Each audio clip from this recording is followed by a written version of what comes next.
ഡൽഹിയിലെ വായു മലിനീകരണം രൂക്ഷമായി തുടരുകയാണ്. ഡൽഹിയിലെ പല നഗരങ്ങളും വായു ഗുണനിലവാര സൂചികയിൽ 500-നോടടുക്കുകയാണ്.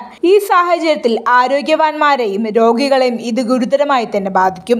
ഇതേ തുടർന്ന് 2 ദിവസം സ്കൂളുകൾക്ക് അവധി പ്രഖ്യാപിച്ചിരിക്കുകയാണ് ഡൽഹി മുഖ്യമന്ത്രി അരവിന്ദ് കെജ്രിവാൾ. മലിനീകരണ തോത് കൂടിയ സാഹചര്യത്തിൽ ഡൽഹിയിലെ മുഴുവൻ സർക്കാർ സ്വകാര്യ പ്രൈമറി സ്കൂളുകൾക്കും അടുത്ത 2 ദിവസം അവധിയായിരിക്കുമെന്നാണ് കെജ്രിവാൾ എക്സ് പ്ലാറ്റ്ഫോമിലൂടെ അറിയിച്ചത്. ഹരിയാന, പഞ്ചാബ് എന്നീ സംസ്ഥാനങ്ങളിലെ കാർഷികാവശിഷ്ടങ്ങൾ കത്തിക്കുന്നതാണ് വായു മലിനീകരണ തോത് ഉയരാൻ കാരണമായത്. മലിനീകരണം കുറയ്ക്കാൻ സംസ്ഥാന സർക്കാർ നടപടികളും ആരംഭിച്ചിട്ടുണ്ട്. നിർമ്മാണ പ്രവർത്തനങ്ങൾ നടക്കുന്നതിനിടയിൽ എഞ്ചിനീയർമാർ നിരന്തരം പരിശോധന നടത്തി മലിനീകരണം കുറയ്ക്കാനുള്ള നടപടികൾ സ്വീകരിക്കണമെന്നും നഗരത്തിൽ സ്വകാര്യ വാഹനങ്ങൾ ഇറക്കുന്നത് കുറയ്ക്കണമെന്നും സർക്കാർ അഭ്യർത്ഥിച്ചിട്ടുണ്ട്. കൂടാതെ സ്വകാര്യ വാഹനങ്ങൾക്ക് പാർക്കിംഗ് ഫീസും വർദ്ധിപ്പിച്ചിട്ടുണ്ട്.